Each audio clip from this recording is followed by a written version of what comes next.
మహాగణాధిపతయే నమః. ఓం గురుభ్యో నమః. ఓం శ్రీమాత్రే నమః. పరమేశ్వర స్వరూపమైనటువంటి జ్యోతిష, వాస్తు మరియు ఇతర అనేకమైనటువంటి శాస్త్రములను మనకు అందించినటువంటి మహర్షులకి నమస్కారం. హయగ్రీవ హయగ్రీవ హయగ్రీవేతి యో వదేత్ తస్య నిస్సరతే వాణి జహ్నుకన్యా ప్రవాహవత్. అరుణాం కరుణాతరంగితాక్షీం ధృతపాశాంకుశపుష్పబాణచాపాం అనిమాదిభిరావృతాం మయూకైః అహమిత్యేవ విభావయే భవానీం. శ్రీమాత్రే నమః. పితృదేవతాభ్యో నమః. ప్రేక్షకులకి ఈరోజు మనం వార ఫలితాల్లో 7వ తేదీ నుంచి 13వ తేదీ వరకు ముందుగా గ్రహస్థితి ఏ విధంగా ఉంది అని చెప్పి చూసుకున్నట్లయితే మనకి చంద్రుడు తులారాశి నుంచి మకర రాశి వరకు సంచరిస్తాడు.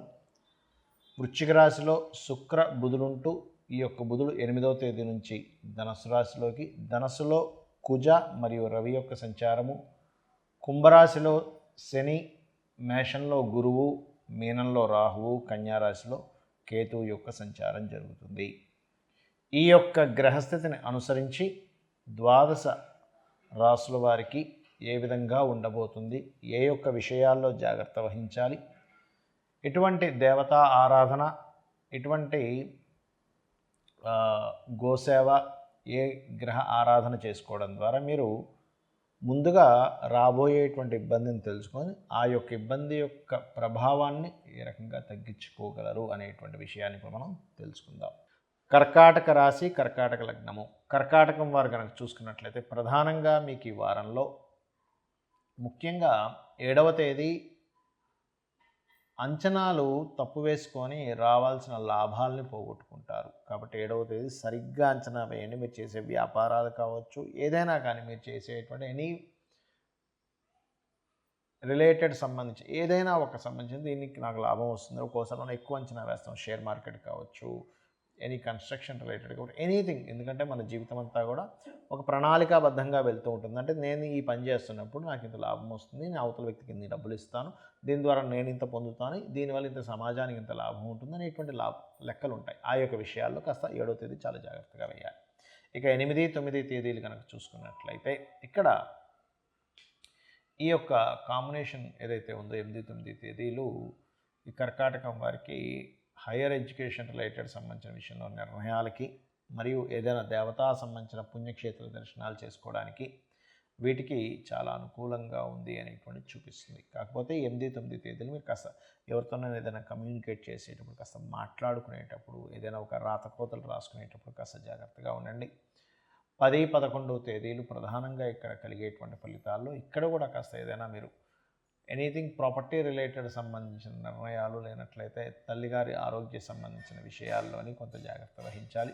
ఇక 12, 13 తేదీలు కనుక చూసుకున్నట్లయితే ప్రధానంగా ఇక్కడ మీకు కలిగేటువంటి ఫలితాల్లో ఉద్యోగ సంబంధించినటువంటి విషయాలలో అనుకూలత అనేటువంటి చూపిస్తుంది. ఉద్యోగ ప్రయత్నాలు సఫలీకృతం అవుతాయి. ఈ వారం అంతా కూడా మీకు ఏంటంటే ఉద్యోగ ప్రయత్నాలు ఎక్కువగా సఫలీకృతం అయ్యేటువంటి యోగము, కాకపోతే గృహం మారడం, స్థలం మారడం ఇటువంటి యోగాలను కూడా ఇస్తుంది. ఇక మీకు ప్రధానంగా ఇక్కడ ఏదైతే చతుర్థాధిపతి పంచమంలో ఉన్నాడో ఏదైనా క్రియేటివ్ రిలేటెడ్ సంబంధించి నేర్చుకోవడానికి బాగుంది. మరియు 6లో 2 పాపగ్రహాలు ఉండడం వల్ల శత్రువుపై జయానికి ఇది ఒక గొప్ప యోగాన్ని, శత్రువుపై జయం కలగడానికి బలాన్ని ఇస్తున్నాయి. కాకపోతే అనవసరమైన గొడవలకు కూడా కాస్త ఎంటర్ అవుతూ ఉంటుంది. కాకపోతే ఏంటంటే కొంచెం ఉగ్ర సంబంధించిన అంటే అగ్నితత్వ రాశుల్లో ఈ 2 గ్రహాలు ఉన్నందుకు కాస్త మనిషి కాస్త ఎక్కువగా కోప స్వభావాన్ని, ఉగ్ర స్వభావాన్ని చూపించే విధంగా ఉంటూ ఉంటుంది. కాబట్టి ఈ యొక్క విషయాలలో కాస్త జాగ్రత్త వహించాలి. అదేవిధంగా మరొక విషయం ఏంటంటే ఇక్కడ గమనించుకున్నట్లయితే ఇక్కడ ఈ యొక్క గ్రహాలు ప్రధానంగా మీకు అష్టమ స్థానంలో అష్టమ శని నడుస్తుంది కదా అనేటువంటి ఒక ఆలోచన మీకు ఉంటూ ఉంటుందా. అయితే ఇక్కడ ఏమీ లేదు. కాలభైరవ అష్టకం చదువుకోండి, నువ్వులు దానంగా ఇవ్వండి, ఆ యొక్క ప్రభావం అనేటువంటిది తగ్గుతుంది. మరియు సుబ్రహ్మణ్యేశ్వర స్వామి యొక్క ఆరాధన చేయండి. ప్రేక్షకులకి చాలామందికి ఒక సందేహం కలుగుతుంటుంది, ఏమండి మనం ఈ గోచార ఫలితాలు చెప్పుకుంటున్నాము, గోచార ఫలితాలు ఏవైతే చెప్తున్నారో అవి అలాగే జరుగుతాయా, లేకపోతే ఇంకేదైనా దీనికి ప్రత్యామ్నాయం కానీ ఇంకేదైనా ఉంటుందా అంటే ఒకటి గుర్తుపెట్టుకోండి, గోచారము అనేటువంటిది కాలము. దీన్ని బాగా అర్థం చేసుకోండి. కాలం అంటే ప్రజెంట్ బయట ఉన్నటువంటి వాతావరణంగా భావించాలి గోచార ఫలితాలు మనం ఏమైతే చెప్తున్నామో. అదేవిధంగా జన్మజాతకం అనేటువంటిది మన శక్తి, మన వనరులు, మనకున్న శక్తి, మన యొక్క ఆలోచనలు, మనం తీసుకునేటువంటి నిర్ణయాలు, ఇవన్నీ మన జన్మజాతకం.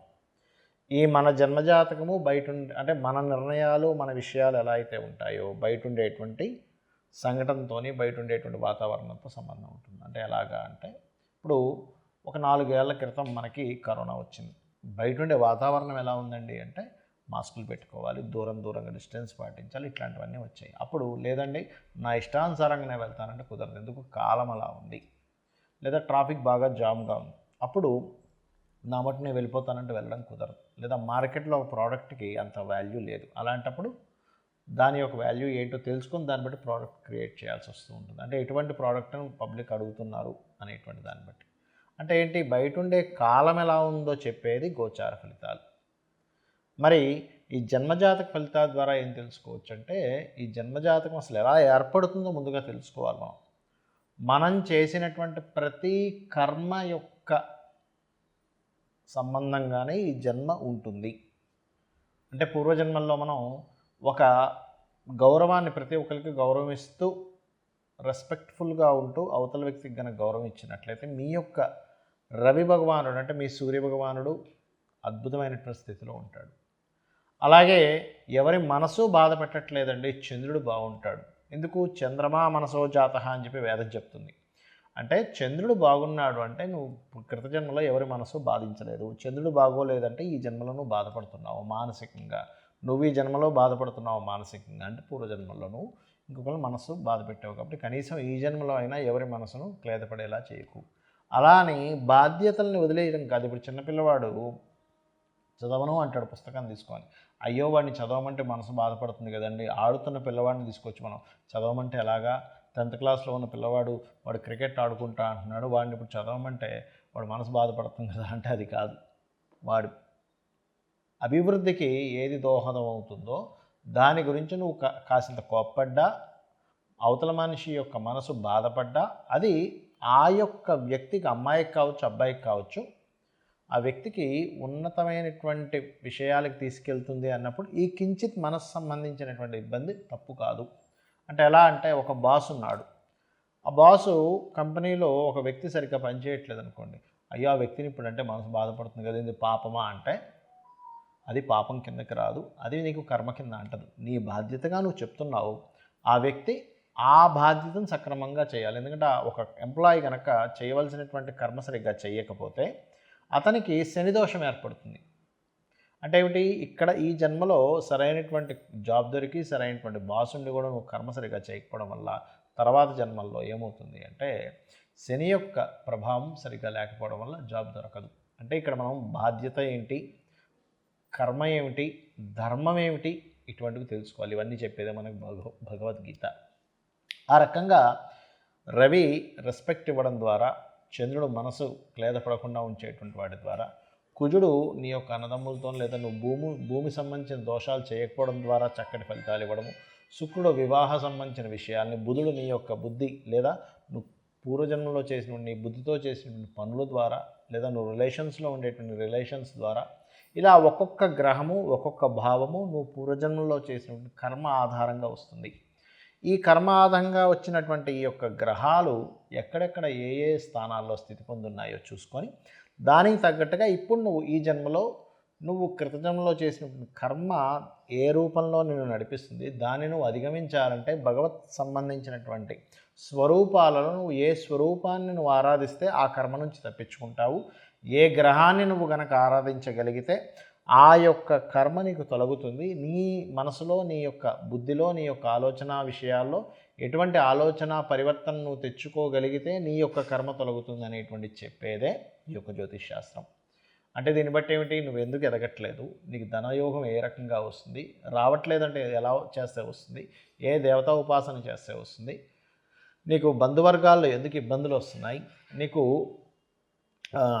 ఏ నివాసం అంటే నివాసం అయినటువంటి గృహం ఏ దిశలో అయితే నీకు బాగా కలిసి వస్తుంది, అన్ని దిశలు మంచివే, కానీ నీకే దిశ కలిసి వస్తుంది, ఆ రకంగా విద్య, ఉద్యోగము, సంతానము, వివాహము, వివాహ జీవితాలు, ఇవన్నీ కూడా ఎవ్రీథింగ్ చెప్పేది మీ యొక్క జన్మజాతకము.